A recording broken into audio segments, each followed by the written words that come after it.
Hi friends, welcome to my channel. അപ്പോൾ ഇന്ന് ഞാൻ വന്നിരിക്കുന്നത് അരി വെച്ചിട്ട് നല്ലൊരു ഈവനിങ് സ്നാക്കിൻ്റെ റെസിപ്പി ആയിട്ടാണ്. ബസ്മതി റൈസ് ആണെന്നുണ്ടെങ്കിൽ അതാണ് ഏറ്റവും നല്ലത് കേട്ടോ. അപ്പോൾ അതിനായിട്ട് ഞാനിവിടെ 1 കപ്പ് അരി എടുത്ത് നന്നായിട്ട് കഴുകി എടുത്ത് വെച്ചിട്ടുണ്ട്. അപ്പോൾ വെള്ളം നന്നായിട്ട് തന്നെ ഒന്ന് കളഞ്ഞെടുക്കണം കേട്ടോ. നന്നായിട്ട് തന്നെ അത് വെള്ളം ഊറ്റിയെടുക്കുക. ഇനി നമുക്കിതിലേക്ക് ഒരല്പം ഉപ്പ് ചേർത്ത് കൊടുക്കാം. അപ്പം അല്പം ഈർപ്പം ഉണ്ടല്ലോ, അതുകൊണ്ട് തന്നെ ഉപ്പ് നന്നായിട്ട് പിടിക്കുകയും ചെയ്യും. നന്നായിട്ട് മിക്സ് ചെയ്ത് കൊടുക്കാം. ഉപ്പ് അതിലേക്ക് നന്നായിട്ട് ഒന്ന് മിക്സ് ചെയ്ത് കൊടുക്കാം. അപ്പോൾ ഞാനിവിടെ അരിയെല്ലാം നന്നായിട്ട് തന്നെ ഒന്ന് മിക്സ് ചെയ്ത് എടുത്തിട്ടുണ്ട്. ഇനി ഞാനിവിടെ ഒരു പ്ലേറ്റ് എടുത്തിട്ടുണ്ട്. അതിലേക്ക് ഒരു ടവൽ വെച്ച് കൊടുക്കുകയാണ്. കിച്ചൺ ടവൽ വെച്ച് കൊടുക്കാം. അതിൻ്റെ മുകളിലേക്ക് നമുക്ക് ഈ അരി ഇട്ട് കൊടുക്കാം. വെറും പ്ലേറ്റിലിട്ട് കൊടുത്താലും മതി, അല്ലെന്നുണ്ടെങ്കിൽ ഇതുപോലെ ടവലിട്ട് കൊടുക്കുക. ടവലിട്ട് കൊടുക്കുമ്പോൾ പെട്ടെന്ന് തന്നെ അതിൻ്റെ ആ വെള്ളമൊക്കെ ഒന്ന് ഈർപ്പം ഒന്ന് മാറി കിട്ടും. അതുകൊണ്ടാണ് ടവലിട്ട് കൊടുത്തത്. ഇനി ഇത് നന്നായിട്ടൊന്ന് നിരത്തി വെച്ചതിന് ശേഷം നമുക്ക് വെയിലത്ത് കുറച്ച് സമയം ഒന്ന് വെക്കുക. ഒരു അരമണിക്കൂർ വെച്ചിരുന്നാൽ മതിയാകും. പെട്ടെന്ന് തന്നെ വെള്ളമൊക്കെ തോർന്ന് കിട്ടും. നന്നായിട്ട് തന്നെ ഉണങ്ങി കിട്ടിയിട്ടുണ്ട് കേട്ടോ. ഞാനിതൊരു പ്ലേറ്റിലേക്ക് മാറ്റിയിട്ടുണ്ട്, ടവലിൽ നിന്ന് മാറ്റിയിട്ടുണ്ട്. കണ്ടില്ലേ, അരി നന്നായിട്ട് തന്നെ അത് ഉണങ്ങി കിട്ടിയിട്ടുണ്ട്. ഇത് ഞാനിവിടെ ഒരു പാത്രത്തിലേക്ക് മാറ്റുന്നുണ്ട്. ഇനി ഞാനിവിടെ ഒരു സ്റ്റീലിൻ്റെ അരിപ്പ എടുത്തിട്ടുണ്ട്. സ്റ്റീലിൻ്റെ അരിപ്പ തന്നെ വേണം കേട്ടോ. എങ്കിൽ നമ്മളിത് എണ്ണയിൽ ഫ്രൈ ചെയ്യാൻ പോവുകയാണ്. അതുകൊണ്ട് സ്റ്റീലിൻ്റെ അരിപ്പയിൽ തന്നെയാണ് ഇത് ചെയ്യേണ്ടത്. അപ്പോൾ ഇത് നമുക്ക് എണ്ണയിലേക്ക് ഒന്ന് വെച്ച് കൊടുക്കാം. നന്നായിട്ട് ചൂടായ എണ്ണയിൽ വെച്ച് കൊടുക്കുക കേട്ടോ. ലോ ഫ്ലെയിമിലോ മീഡിയം ഫ്ലെയിമിലോ വെക്കരുത്. ഹൈ ഫ്ലെയിമിൽ വെച്ചിട്ട് തന്നെ നന്നായിട്ട് തന്നെ ഇതൊന്ന് ഫ്രൈ ചെയ്തെടുക്കാം. അപ്പോൾ ഫ്രൈ ചെയ്തെടുക്കുമ്പോൾ ഇതുപോലെ ഒന്ന് സ്പൂൺ കൊണ്ടൊന്ന് ഇളക്കി കൊടുക്കുക കേട്ടോ. കാരണം നമുക്ക് എണ്ണ കൂടുതലായിട്ട് ഉണ്ടെന്നുണ്ടെങ്കിൽ കുഴപ്പമില്ല. അതല്ല, ഇത് നന്നായിട്ട് മുങ്ങി നിൽക്കുന്നില്ല എന്നുണ്ടെങ്കിൽ ഇതുപോലെ സ്പൂൺ കൊണ്ടൊന്ന് ഇളക്കി കൊടുത്തുകൊണ്ടേ ഇരിക്കുക. ചെറിയൊരു കളറൊന്ന് മാറി വരണം കേട്ടോ. ഒരു ബ്രൗൺ കളറിൽ വന്നതിന് ശേഷം മാത്രമേ ഇത് എടുക്കാവൂ. അതല്ലെന്നുണ്ടെങ്കിൽ അതിൻ്റെ ആ ഒരു അരിയുടെ ആ ഒരു ടേസ്റ്റ് കിട്ടും. ഇതിപ്പോൾ കണ്ടില്ലേ, നന്നായിട്ട് ഒരു കളറൊന്ന് മാറി വന്നിട്ടുണ്ട്, ഒരു ബ്രൗൺ കളറായി വന്നിട്ടുണ്ട്. ഈ ഒരു ടൈമിൽ മാത്രമേ നമുക്കതിൽ നിന്ന് എടുക്കാവൂ. അപ്പോൾ അത് നമുക്കിവിടെ ഒരു പ്ലേറ്റിലേക്ക് മാറ്റാം. ഇനി ഇതിലേക്ക് ചേർക്കുന്നത്, ഞാൻ കുറച്ച് കപ്പലണ്ടി എടുത്തിട്ടുണ്ട്. അതും ഇതുപോലെ തന്നെ ഒന്ന് എണ്ണയിലിട്ടൊന്ന് ഫ്രൈ ചെയ്തെടുക്കാം. അപ്പോൾ അരിയെല്ലാം ഇതുപോലെ നമ്മൾ ഫ്രൈ ചെയ്ത് മാറ്റിയതിന് ശേഷം കപ്പലണ്ടി ഇതുപോലെ ഒന്ന് ഫ്രൈ ചെയ്തെടുക്കാവുന്നതാണ്. പൊട്ടുകടല ഉണ്ടെങ്കിൽ അത് നിങ്ങൾക്ക് ചേർക്കാവുന്നതാണ് കേട്ടോ. അതൊക്കെ നിങ്ങളുടെ ഇഷ്ടത്തിനനുസരിച്ച് ചെയ്യാം. കപ്പലണ്ടി ഇല്ലെങ്കിലും കുഴപ്പമൊന്നുമില്ല, ഉള്ളതുകൊണ്ട് മാത്രം ചേർത്തതാണ് കേട്ടോ. അതുണ്ടെങ്കിൽ കുറച്ചുകൂടെ നല്ല ടേസ്റ്റ് ആയിരിക്കും. നമുക്കിതിലേക്ക് മാറ്റി കൊടുക്കാം. ഇനി കുറച്ച് കറിവേപ്പില കൂടി ചേർത്ത് കൊടുക്കാം.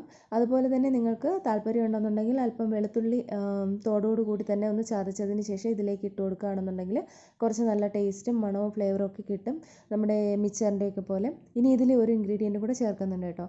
അതിനായിട്ട് ഞാനിവിടെ കടായിലേക്ക് ഒരല്പം എണ്ണ ഒന്ന് ഒഴിച്ചു കൊടുക്കുന്നുണ്ട്. അപ്പോൾ ഇത് നമ്മൾ ഡയറക്റ്റ് എണ്ണയിൽ ഫ്രൈ ചെയ്തെടുക്കുന്നതല്ല കേട്ടോ, ചെറുതായിട്ടൊന്ന് ചൂടാക്കി എടുക്കുകയാണ്. അപ്പോൾ അവിലാണ് ഞാൻ എടുക്കുന്നത്. അപ്പോൾ അവിൽ നിങ്ങൾക്ക് എത്ര അവിൽ വേണോ അതിനനുസരിച്ച് ചേർത്ത് കൊടുക്കാവുന്നതാണ് കേട്ടോ. ഞാനിതിനൊരു കറക്റ്റ് അളവൊന്നും പറയുന്നില്ല, നിങ്ങൾക്ക് ഇഷ്ടമുള്ളത് ചേർത്ത് കൊടുക്കാം. അതിനുശേഷം നമുക്കിതുപോലെ ഒന്ന് ചെറുതായിട്ടൊന്ന് ചൂടാക്കിയെടുക്കുക. ഹൈ ഫ്ലെയിമിലിട്ട് തന്നെ പെട്ടെന്ന് തന്നെ ഈ അവിലൊന്ന് മൂത്ത് കിട്ടും. അതുകൊണ്ട് നമുക്ക് ഹൈ ഫ്ലെയിമിൽ വെച്ചിട്ട് തന്നെ നമുക്കിതൊന്ന് ഇതുപോലെ ഒന്ന് ചൂടാക്കി എടുക്കാവുന്നതാണ്. പിന്നെ ഇത് ചൂട് ആറി കഴിയുമ്പോഴാണ് കേട്ടോ എല്ലാം നല്ല ക്രിസ്പി ആയിട്ടിരിക്കുന്നത്. അപ്പോൾ എണ്ണയിൽ നിന്ന് മാറ്റുന്ന സമയത്ത് എടുത്ത് കഴിച്ച് നോക്കുമ്പോൾ അതായത് അരി കുഴപ്പമില്ല, നന്നായിട്ട് തന്നെ ക്രിസ്പി ആയിട്ട് തോന്നും. പക്ഷേ കപ്പലിൻ്റെയൊക്കെ തണുത്തതിന് ശേഷം മാത്രമേ നന്നായിട്ട് ക്രിസ്പി ആയിട്ട് കിട്ടത്തുള്ളൂ. അതുപോലെ തന്നെയാണ് അവിലും. പിന്നെ ഒരുപാട് സമയം മൂപ്പിക്കരുത് അവിൽ, എങ്കിൽ അത് ഭയങ്കര ഹാർഡായി പോവും. ഇനി നമുക്കിതിലേക്ക് ഇതും കൂടെ ചേർത്ത് കൊടുക്കാം. അവിലിലേക്ക് അരിയും കപ്പലണ്ടിയും കൂടെയൊക്കെ ചേർത്ത് കൊടുക്കാം. അപ്പോൾ വെളുത്തുള്ളി കൂടിയൊക്കെ ചേർക്കുകയാണെന്നുണ്ടെങ്കിൽ ശരിക്കും ആ ഒരു മിക്സറിൻ്റെയൊക്കെ ഒരു ഫ്ലേവറും ടേസ്റ്റും കറക്റ്റായി കിട്ടും കേട്ടോ. ഇനി കുറച്ച് ഇൻഗ്രീഡിയൻസും കൂടെ ഇതിലേക്ക് ചേർക്കാനുണ്ട്. വീഡിയോ നിങ്ങൾ സ്കിപ്പ് ചെയ്യാതെ ഒന്ന് കാണണേ. അപ്പോൾ ഞാനിതിലേക്ക് അല്പം ഉപ്പ് കൂടി ചേർത്ത് കൊടുക്കുന്നുണ്ട്. അപ്പോൾ കുട്ടികളൊക്കെ സ്കൂളിൽ നിന്ന് വരുന്ന സമയത്തേക്ക് നമുക്ക് പെട്ടെന്ന് തന്നെ തയ്യാറാക്കി കൊടുക്കാൻ പറ്റുന്ന ഒരു സ്നാക്കാണ്. ഇപ്പോൾ അവൽ എപ്പോഴും വീട്ടിൽ കാണണമെന്നില്ല, പക്ഷേ അരി ഉണ്ടാവുമല്ലോ. ബസ്മതി റൈസാണ് ഏറ്റവും നല്ലത്. ബസ്മതി റൈസിൽ ചെയ്യുന്നതാണ് ഏറ്റവും നല്ലത് കേട്ടോ. ഇനി ഇതിലേക്ക് ഒരല്പം മഞ്ഞൾപ്പൊടി ചേർത്ത് കൊടുക്കാം. മഞ്ഞൾപ്പൊടി ഓപ്ഷണലാണ് കേട്ടോ, നിങ്ങൾക്ക് അതൊരു താല്പര്യം ഉണ്ടെങ്കിൽ ചേർത്താൽ മതി. ചെറിയൊരു കളർ മാറിക്കിട്ടും, അതിന് വേണ്ടിയിട്ടാണ്. കൂടെ തന്നെ ഒരല്പം മുളക് പൊടി കൂടി ചേർത്ത് കൊടുക്കുക. അപ്പോൾ മുളക് പൊടി നിങ്ങളുടെ ഇഷ്ടത്തിനനുസരിച്ച് എരിവിനനുസരിച്ച് ചേർക്കുക കേട്ടോ.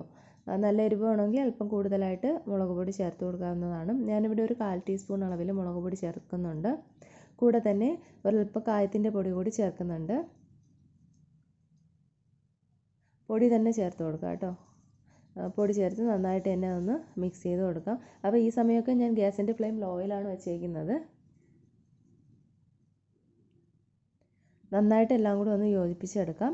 അതിനുശേഷം നമുക്ക് ഗ്യാസിൻ്റെ ഫ്ലെയിം ഓഫ് ചെയ്യാം. ഇതെല്ലാം നന്നായിട്ട് ഒന്ന് തണുത്തതിന് ശേഷം നിങ്ങൾക്കതൊരു ടിന്നിലേക്ക് മാറ്റാവുന്നതാണ്. അപ്പോൾ തണുത്തതിന് ശേഷം മാത്രമേ ആ കപ്പലണ്ടിയൊക്കെ നല്ല ക്രിസ്പി ആയിട്ട് കിട്ടത്തുള്ളൂ. നല്ല ടേസ്റ്റാണ്, വളരെ എളുപ്പമാണ്. ഉറപ്പായിട്ട് എല്ലാ പേരും ട്രൈ ചെയ്ത് നോക്കുക. ട്രൈ ചെയ്ത് നോക്കിയിട്ട് ഇഷ്ടമായ ലൈക്ക് ചെയ്യാനും ഷെയർ ചെയ്യാനും ചാനൽ സബ്സ്ക്രൈബ് ചെയ്യാനൊന്നും മറക്കരുത്. സബ്സ്ക്രൈബ് ചെയ്യുമ്പോൾ ബെല്ലൈക്കണും ഓൾ ഓപ്ഷനും കൂടിയൊക്കെ ഒന്ന് ക്ലിക്ക് ചെയ്യണം കേട്ടോ. എങ്കിലേ വീഡിയോസിൻ്റെ നോട്ടിഫിക്കേഷൻസ് ഒക്കെ കിട്ടുള്ളൂ. പുതിയ റെസിപ്പി ആയിട്ട് നമുക്ക് വീണ്ടും കാണാം. അതുവരേക്കും എല്ലാവർക്കും ബൈ. താങ്ക്